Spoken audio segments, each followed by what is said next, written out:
অনেক দিনের ইচ্ছে ছিল বাঁকুড়া শহরটাকে একটু ঘুরবো, তো সেই ইচ্ছেটা পূরণ হলো। চলো তোমাদেরকেও ঘুরিয়ে নিয়ে আসি। হ্যাঁ, হস্তশিল্পের শহর এই শহর, ভীষণ সুন্দর হাতের কাজ যেমন পোড়ামাটি জিনিসের মধ্যে দেখতে পাবে, সেরকমই দেখতে পাবে মন্দিরের ক্ষেত্রেও। ট্রেনে করে আমরা পৌঁছে যাই আরামবাগ স্টেশনে আরাম করব বলে, কিন্তু সেই সৌভাগ্য আমাদের ছিল না, কারণ হাতে খুব কম সময় ছিল। বাইকে করে আমরা চলতে থাকি আমাদের ডেস্টিনেশনের পথে, লাল মাটির পথ ধরে চলতে থাকি। কাকাও সাইড দিয়ে দেয় ভয় পেয়ে, কারণ বাইকের স্পিড কিন্তু ভালোই ছিল। আর এই এবড়ো খেবড়ো রাস্তার উপর দিয়ে বাইক চালানো সত্যি প্রো রাইডার ছাড়া কোনো মতেই সম্ভব নয়। চারিদিকে এত সুন্দর মনোরম দৃশ্য সত্যি মন কেড়ে নিচ্ছিল।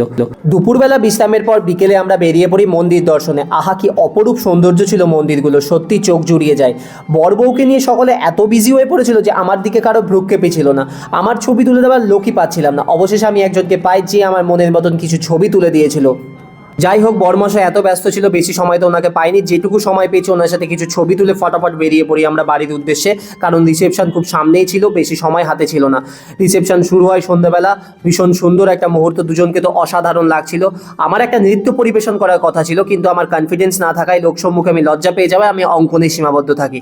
আর পাগলের কাণ্ড কারখানা দেখে সেখানে বেশ কিছু লোকজনের ভিড় হয়ে যায়, তারা অবাক হয়ে আমার কাজ দেখতে থাকে। আর রূপম ইসলামের নীল রং ছিল ভীষণ প্রিয়, গানটা আমার প্রিয় হওয়ায় আমি শাড়ির কালার নীল করতে থাকি। আর কিছু বয়স্ক মহিলা এবং আত্মীয় স্বজনের অভিযোগ হলো আমি নাকি হলুদ কালার করে ফেলেছি, নীল কালার করিনি। তোমরাই বলো আমি কি নীল করেছি নাকি হলুদ। ছোট্ট কচি কাচারা খুব মনোযোগ সহকারে আমার কাজ দেখছিল, আমার ভীষণ ভালো লাগছিল। মেয়ের বাবাও ধীরে ধীরে উপস্থিত হয় এবং আমার কাজের প্রশংসা করতে পারে।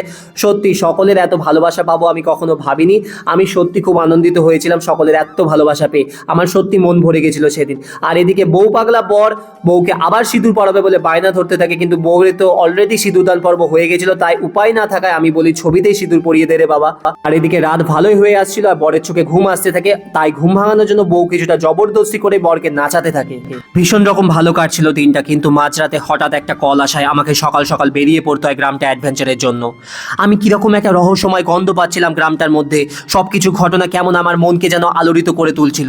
সরকার বাড়ির ছেলের বিয়ে হওয়া সত্ত্বেও এই হাঁসটার জীবনে এত দুঃখ কিসের? কিন্তু হঠাৎই সে তার জীবন সঙ্গিনীকে খুঁজে পায় এবং তার সাঁতারের গতিবেগে আবার স্বাচ্ছন্দ্য আসে। অন্যদিকে আমি একটা কালো হরিণকে পাকড়াও করে ফেলি এবং তাকে আদর করতে থাকি, কারণ আমি কালো হরিণ খুব ভালোবাসি। আর এদিকে তাকে আদর করতে দেখে হিংসে হয় এক সিংহের, কিন্তু আমার তাকে আদর করার মোটেই সাহস হয় না, কারণ তার কানে একটা কি ধরনের জিনিস লাগানো ছিল। এদিকে অদ্ভুত এক চিত্র, জলদূষণের প্রতিবাদে সামিল হয় কিছু উট পাখি, যাদের পাগুলো যদিও হাঁসের মতন ছিল। আর এদিকে এক উট পাখি কারোর কিছু অপেক্ষা না করে নিজেই নেমে পড়ে পরিষ্কার করার জন্য। তাকে দেখে এগিয়ে আসে আরও পাখিরা। তার কাছ থেকে কিছু শেখা যায়। কিছুক্ষণের মধ্যেই পুরো নদীটা পরিষ্কার হয়ে যায় আর উট পাখিরা সেখানে সাঁতার কাটতে থাকে। তাদের মোটিভ ছিল আমরা হাঁসেদের মতন করে সাঁতার কাটা শিখবো। জলের মধ্যে অনেকক্ষণ সাঁতার কাটায় তাদের কিন্তু ভীষণ রকম খিদে পেয়ে যায়, তাই তাদেরকে খেতে দেওয়া হয়। কিন্তু তাদের খাবার স্পিড দেখে আমার নিজেরও লজ্জা লেগে যায়। তাদের আর কোনো কাজ নেই, দিনে শুধুমাত্র সাঁতার কাটা আর খাওয়া দাওয়া, এই দুটোই তাদের কাজ। তারা আবার খাবার খেতে আসে, কিন্তু এবার তাদের কপালে আর খাবার জোরে না, তাদের খাবার কেড়ে নেয় এই উচ্চবর্গের শ্রেণীর কিছু পাখিরা। তারা তাদেরকে সেখান থেকে তাড়িয়েও দেয়। অন্যদিকে ডারউইনের তত্ত্বকে সঠিক প্রমাণ করার জন্য কালো হরিণরা আপ্রাণ চেষ্টা করছিল। তাদের লক্ষ্য ছিল জিরাফের মতো গলা বড় করা, তাই তারা উচ্চতার ঘাসগুলো খাওয়ার চেষ্টা করছিল। অবশেষে আমি আবিষ্কার করি লন্ডনের থেমস নদী বাঁকুড়া জেলার মধ্যে দিয়ে প্রবাহিত হয়েছে এবং যার জল ভারত মহাসাগরের সঙ্গে যুক্ত রয়েছে।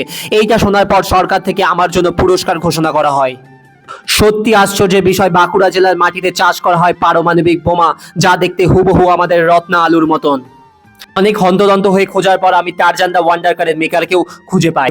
এখানে নাকি গাধা পিটিয়ে ঘোড়া করা হয়। সকালে যে পারমাণবিক বোমাগুলো চাষ করা হচ্ছিল সেগুলোই নাকি বিকেলবেলা উৎখাট করা হচ্ছে। সেই পারমাণবিক বোমাগুলো নাকি আলুতে রূপান্তরিত হয়ে যাবে বলেই দাবি করছেন স্থানীয় বাসিন্দারা। কিন্তু আমি এই ঘটনার পরিপ্রেক্ষিতে একদম বিশ্বাস করিনি। আমি চলে যাই কালো হরিণের কাছে। কালো হরিণকে আমি আবার ধরার চেষ্টা করি, কিন্তু সে আমার হাত থেকে বেরিয়ে যায়। ছোট্ট হরিণটি পুচকে হলেও অত্যন্ত সাহসী ছিল। সে তার চেয়ে বড় হরিণের সাথে যুদ্ধে সামিল হয়ে যায় এবং তাকে ভয় দেখাতে থাকে। তার এই দুঃসাহসিকতা দেখে ভয় পেয়ে যায় বড় হরিণটিও এবং সে তার রাস্তা থেকে সরে আসে। সে পরাজয় স্বীকার করে নেয় এবং বড় হরিণটি পরাজয় স্বীকার করলে ছোট্ট হরিণটি আনন্দে আপ্লুত হতে থাকে। আমি আর সময় নষ্ট না করে ব্রিজটার ওপর চলতে থাকি। খুব একটা জানার ইচ্ছা ছিল এই পথটা কোথায় গিয়ে শেষ হয়েছে। শেষমেশ আমি ব্রিজটার ওপর দিয়ে চলতে চলতে পৌঁছে যাই সেই বাঁকুড়া জেলার বিখ্যাত রাসমঞ্চের ওপর। গবেষণা করে জানতে পারি এই পথই নাকি প্রাচীনকালে যোগাযোগ ব্যবস্থার এক অন্যতম মাধ্যম ছিল। আমি প্রতিটা ইট পাথরের মধ্যে রহস্য খুঁজে বার করার চেষ্টা করতে থাকি। শেষ পর্যন্ত অনেকটা ক্লান্ত হয়ে যাওয়ায় আমি একটু বিশ্রামও নিয়ে নিই। এরপর আমার নজর পড়ে সেই বাঁকুড়া জেলার বিখ্যাত হস্তশিল্পের ওপর।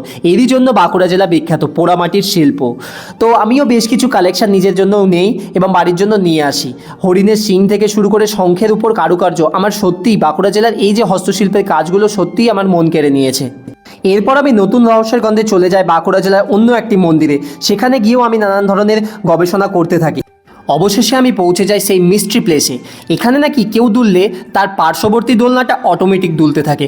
এর কারণ এখন পর্যন্ত অজানা, এটাকে ভৌতিক ঘটনা বলেই ধরা হয়। সব কিছু মিলিয়ে বাঁকুড়া শহরটা আমার বেশ ভালোই লাগলো, খুব ভালোই কাটলো আমার দিনগুলো।